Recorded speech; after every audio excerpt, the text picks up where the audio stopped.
Paano nga ba gumawa ng binhi ng kabuting saging o binhi ng mushroom? At ito nagpakuha tayo ng dahon na ating gagamitin sa paggawa ng binhi ng mushroom, kabuting saging.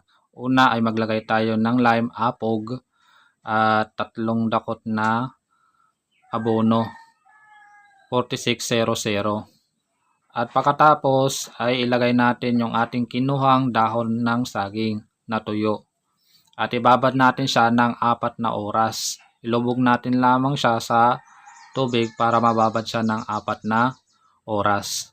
Pagkatapos natin siyang mababad ng 4 na oras ay hanguin natin ito sa tubig at yung ating pinagbabaran ay pwede natin siya idilig sa mga ating tanim na halaman o saging o kaya mga gulay para hindi sayang. Mainam kasi ito na pang dilig para sa ganon ay hindi sayang yung ating pinagbabaran.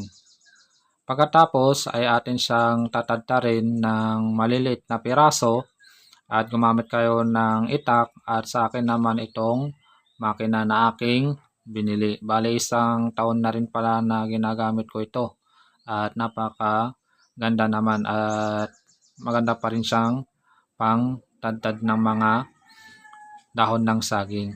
Pagkatapos natin siya matadtad ay atin siyang ilalagay sa plastic na 6x10. At kung ano available na plastic sa inyong lugar ay pwede. At lagyan din natin siya ng rubber band para sa ganon ay yung hindi lamang maigpit ay yung paglagay ninyo. At ito nalagyan na natin. Bali 4 na ikot lang yung paglagay natin ng rubber band. At pagkatapos ay pasteurize natin siya ng 4 na oras.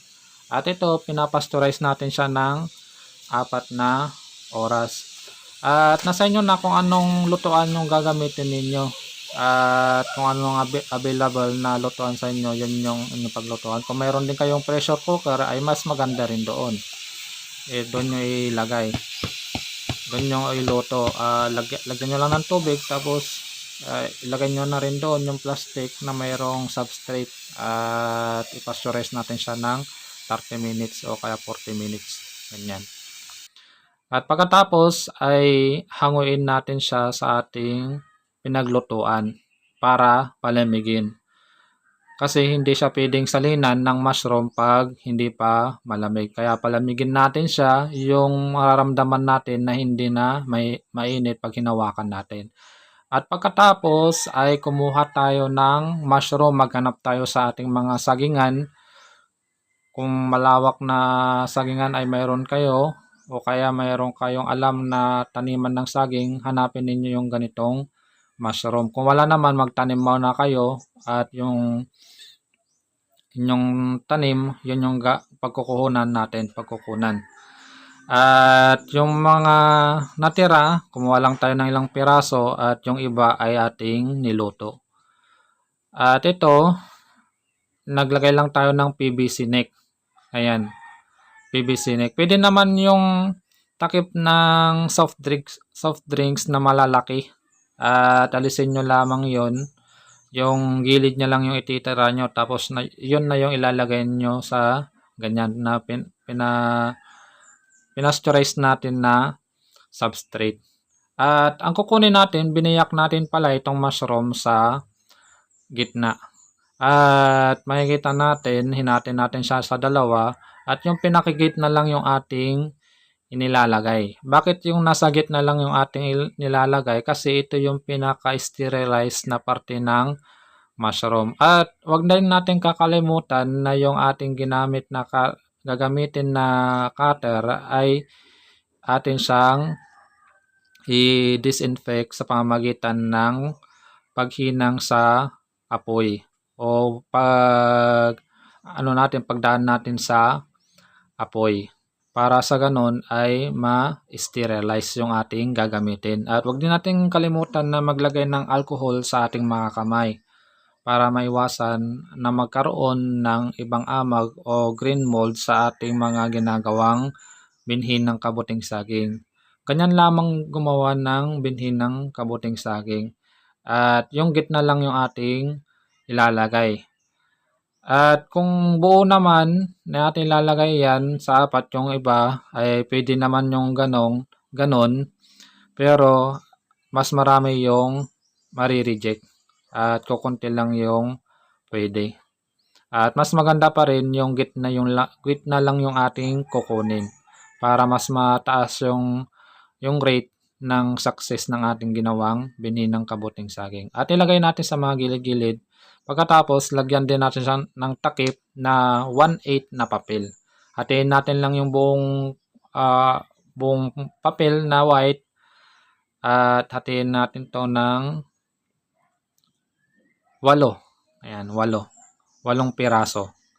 At ayan, yung gitna lang ng mushroom yung ating ilalagay. Para sa ganon, yung mushroom lang ng kabuting saging, burbalera mushroom, yung kakalat sa ating substrate na ginawa. At lalagyan din natin siya ng date para sa ganon malaman din natin kung kailan natin to ginawa. Para makita natin kung gaano nakatagal yung ating binhi. At pagkatapos natin siyang malagyan at ito na, at ilalagay lang natin siya sa lugar na kung saan ay hindi malamig. Ayan, at pwede sa karton doon natin ilagay. Pwede para sa ganun ay maiwasan din yung pagkaroon ng insekto. Pag ganyan na yung itsura niya, makikita ninyo na marami ng amag. Pwede na yan itanim. Ayan o, makikita ninyo. Ganyan yung itsura niya, yung kabuting saging. Yung amag niya. Yan, ganyan yung itsura niya. Makikita nyo. Pag nakita nyo na ganyang hibla-hibla na hanggang doon sa pinakadulo, sa pinakababa ng ating plastic, ay pwede nang itanim. O kaya naman, kung gusto nyo na mas maraming binhi, basta wala kayong makitang green mold, black mold, o ibang amag na parang may mga cotton na amag, ay pwede nyo itong i-transfer ulit sa panibago na inyong gagawin na binhi. Ang gagawin nyo lamang, kukuha lang kayo ng kutsara spoon. Ito na yung ating pagkuha dito sa loob ng ating ginawang binhi para maparami siya. At ganyan lang tayo gumawa ng binhi na ating tinatanim. Sana may natutunan kayo sa video ito. God bless sa inyong lahat.